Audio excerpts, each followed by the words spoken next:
Ce matin, vous vous êtes peut-être réveillé d'un mauvais pied. Et vous avez le privilège d'en avoir un, voire deux. Mon invité n'a ni pied ni bras. Et pourtant, il a toujours la banane. Il est sur le plateau et c'est Philippe Croizon. Bonjour. Bonjour Catherine. Bonjour. Ça fait plaisir de vous voir. Ah bah écoutez, vraiment plaisir partagé. Merci pour votre invitation. Alors je vous ai vu, je vous ai suivi. Toute l'équipe, bien sûr, s'est intéressée à votre parcours, un parcours absolument exceptionnel, extraordinaire. C'est vrai que d'ailleurs on est allé chez vous aussi pour se rendre compte quelle était votre vie, puisque votre vie a complètement basculé. C'était en mars 1994. Le 5 mars 1994. Quelles sont les images comme ça, quand je vous en parle, qui rejaillissent en premier? Les images, c'est des images assez fortes parce que c'est mon ex-femme qui est en bas de l'échelle. J'ai la première décharge, c'est un arrêt cardiaque. Deuxième décharge, revient à moi. Vous êtes sur un toit? Je suis sur un toit, oui. Je suis monté sur une échelle en aluminium. Je veux démonter l'antenne de télévision et je déboulonne cette antenne. J'avais bien vu la ligne électrique derrière. Et je me suis dit, ça va passer. Et pour avoir plus de force, j'ai posé mes deux tibias sur le barreau de la chaîne aluminium, ce qui a créé un contact avec la terre. Et après, 20 000 volts ont traversé mon corps. Et l'image que j'ai, moi, quand je me réveille là, au deuxième impact, c'est mon épouse et je lui dis au revoir. Et il y a mon petit garçon, Jérémy, qui est là aussi. Et quelqu'un me l'emmène vite chez un voisin pour pas qu'il voit ce qui est en train de se passer. Qu'est-ce que vous ressentez? La douleur doit être épouvantable. Oui, on dépasse le seuil de la douleur. C'est-à-dire qu'il faut imaginer une brûlure d'allumette ou de cigarette, c'est multiplié par 1 million. C'est-à-dire qu'à un moment donné, le cerveau, la douleur est tellement forte que le cerveau dit stop, on arrête, c'est plus la peine, de toute façon, et il arrête la douleur, il arrête tout. Et après, bien sûr, quand le courant s'arrête et qu'on vient vous chercher, le moindre mouvement est juste une torture. Mais... De votre personnalité, qu'est-ce qui est différent aujourd'hui de vous? Tout?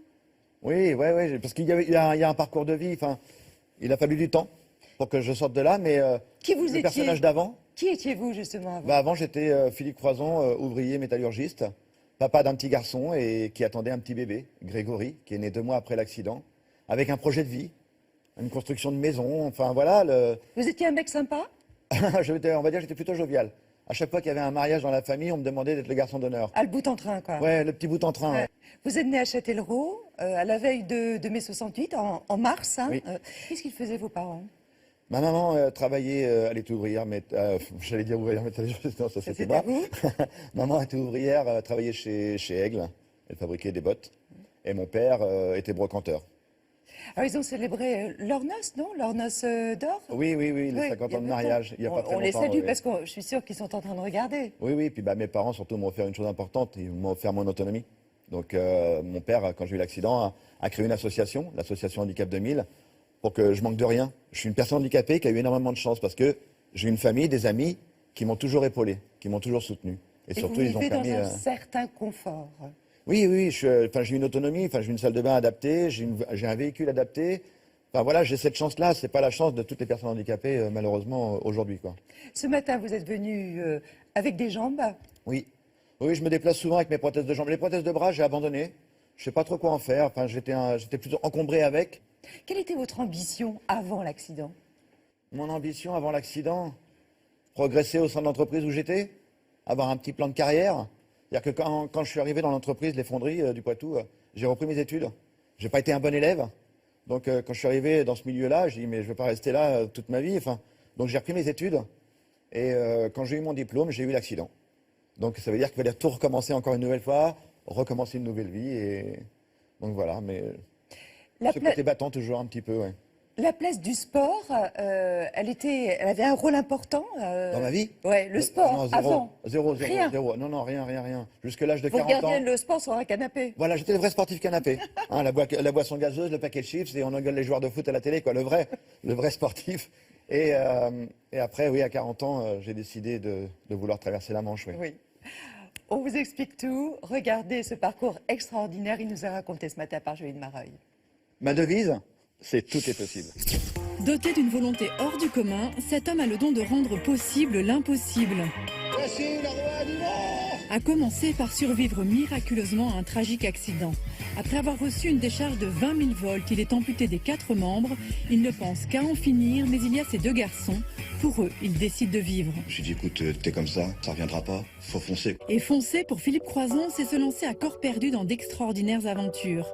Sans bras, Sans jambes et sans même savoir nager, il veut traverser la Manche. Le pari est fou, seuls 10% des valides y parviennent. Je me laisse pas dominer par mon handicap, c'est moi qui le domine. J'en fais ce que je veux.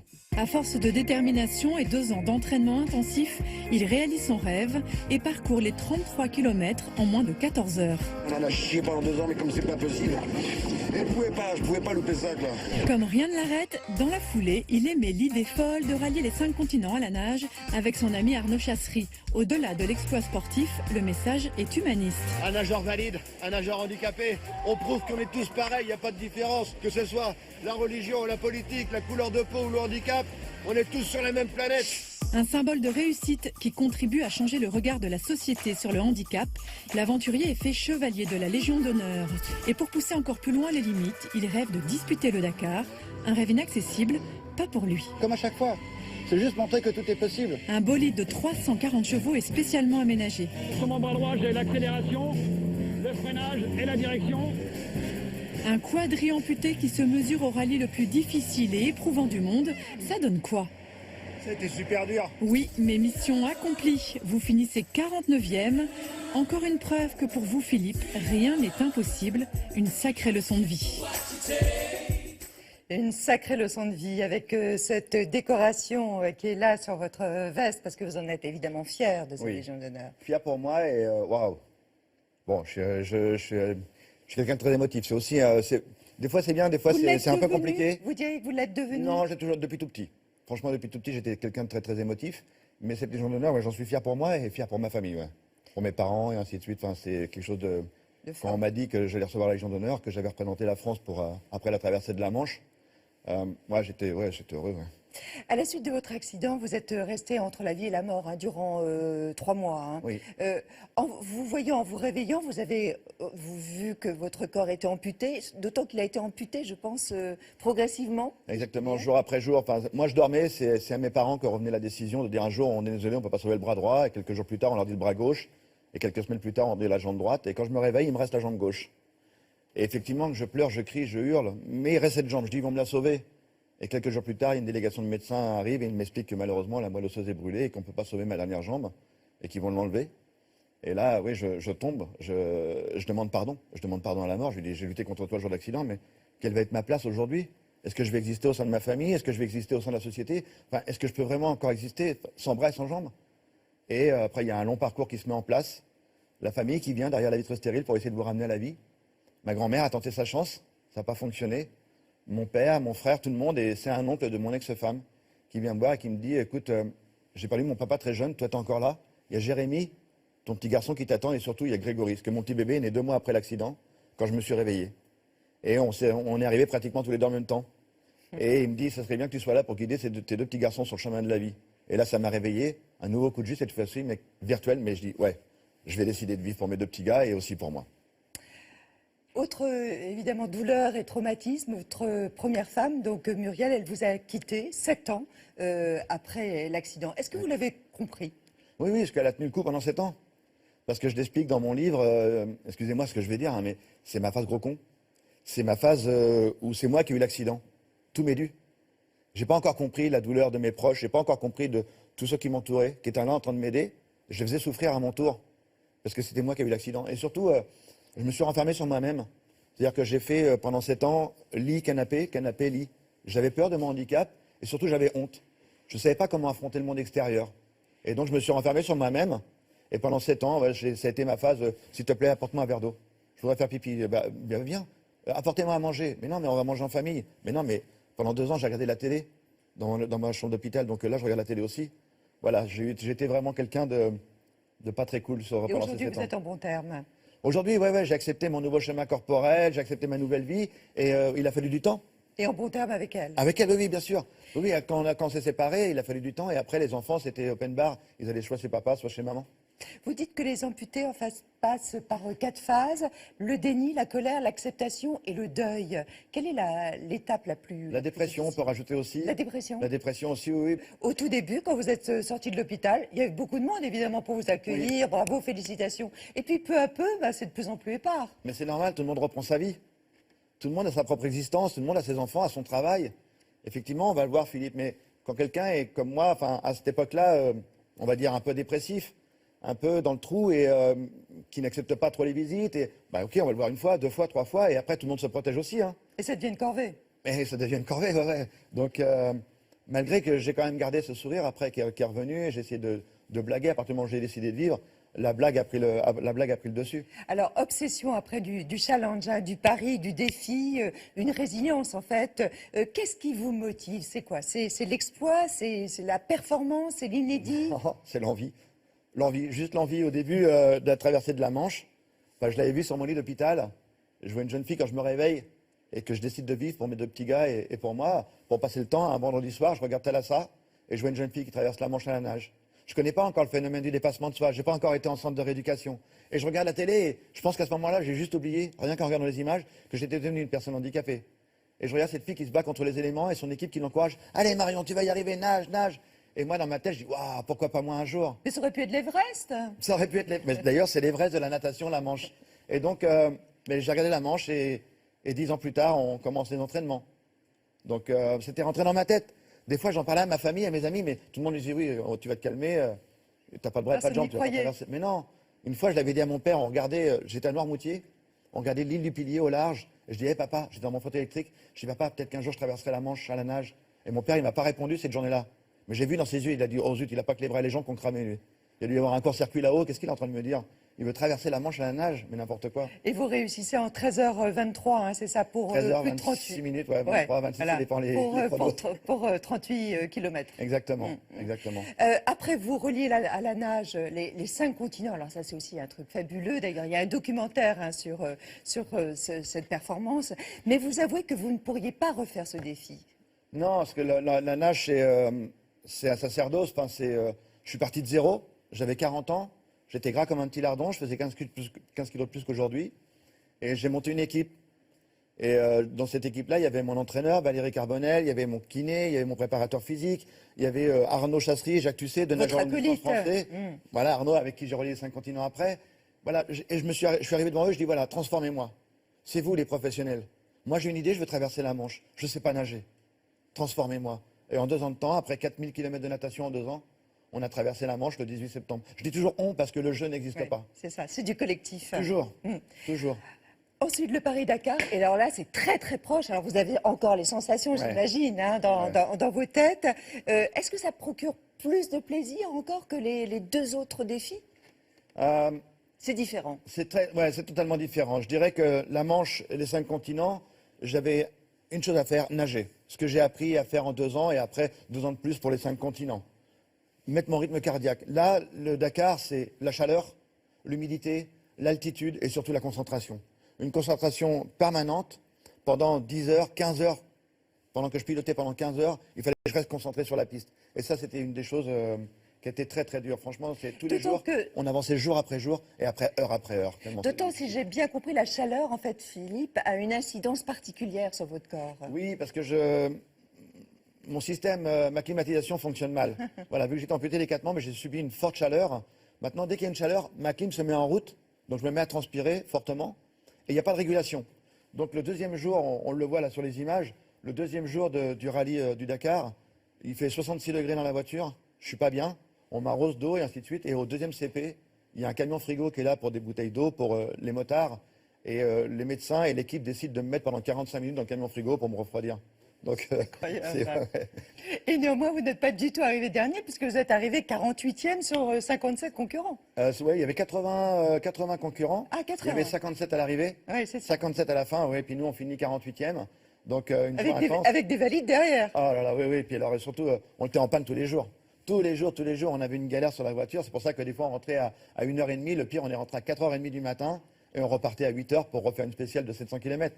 C'était juste infernal. Ça, c'était là au mois de janvier. Et vous allez recommencer en 2018, je suis sûre. Ah, j'ai envie. Ça se discute pour l'instant. Pour l'instant, ça discute. On verra. Il y a des opportunités. On verra ce qui se passe pour 2018. Alors, on a passé une journée ordinaire, mais qui est extraordinaire avec vous, à un grand près de Châtellerault, où vous vivez. Vous nous avez ouvert les portes de votre maison, Juline Mareuil et Laurent Guinard. Oui. C'est l'équipe de Thé au Café. Ah, bonjour Julie. Bonjour. Bienvenue dans le Poitou. Je vais pas plus loin, parce que sinon je vais salir mes roues. Comment on se dit bonjour alors? Eh ben, on peut pas se serrer la main, on se fait la bise. Ah, on s'embrasse. Eh ben voilà. Bienvenue. On vous suit? Ouais. Ah, il fait un peu frais quand même. Hein. Alors je contrôle mal ce fauteuil. Parce que c'est un nouveau et... Voilà, on est à la maison, ouais. Ça fait combien de temps que vous habitez là? Ça fait 20 ans. L'une des pièces les plus importantes, ça a été la véranda pour mes entraînements. J'avais toute une installation. C'est le plus clair de mon temps, c'est entraînement et l'ordinateur. Je regarde mes mails et il n'y a personne qui m'aime. J'ai eu cette chance, entre guillemets, d'avoir une famille et des amis qui ont toujours été là pour moi. Qui m'ont offert la chose la plus importante dans ma vie, ils m'ont offert mon autonomie. Je me lève pas le matin en me disant « Oh zut, je suis handicapé quoi ». Non, je me lève le matin, je me mets en action et après je me mets à bosser sur mon ordinateur où je m'entraîne, mais voilà, je fais quelque chose. Faut pas me raser tout seul, donc il y a Suzy qui est là pour m'aider à me raser le matin, qui fait ma toilette, qui m'aide au petit-déj. J'ai végété pendant 10 ans dans mon canapé, il y a eu des hauts, il y a eu des bas. Suzy a toujours été là. Je suis contente, moi je serai quelque chose. Voilà. Quand il y a de l'eau, la baignoire se ferme toute seule, et elle s'ouvre toute seule, je suis autonome dans la baignoire. Et après, il y a le fameux toilette japonais. Là, ça c'est topissime. Allez dire à votre chérie que vous avez envie d'aller aux toilettes. Non, on peut pas. Hein. La première fois, après on a très très mal au ventre et à un moment donné, on craque, on dit excuse-moi, mais j'ai besoin d'un petit coup de main, quoi. Et c'est Susanna qui m'a dit écoute, pour nous deux, je pense que ce serait bien que tu prennes un toilette japonais. C'est génial, on ressort plus propre que quand on est sorti. Non, c'est le contraire. C'est le contraire. Ah, bonjour Gérard. Salut. Gérard Servi, c'est mon préparateur mental. On y va. Parce que je suis quelqu'un d'assez émotif, donc il fallait pas que je craque le jour J. Sur le Dakar, il y a eu des fois où on a décollé avec la voiture et même mon copilote, il me disait mais comment t'as fait? Je lui répondais je sais pas. Je sais pas, mais je suis resté calme alors que c'était un saut assez catastrophique. Et ça, c'est grâce à la cohérence cardiaque et aux séances d'hypnose qu'on a pratiquées pendant pratiquement 1 an avec Gérard. De l'inconscient, il sait où aller placer tout ça. Pouvoir le retrouver facilement. Il n'y a rien à faire, juste laisser faire. En fait, ce qui se passe, c'est que Philippe le répète tellement souvent, tout est possible, mais que l'inconscient l'a compris, donc il le fait. C'est pas plus compliqué que ça.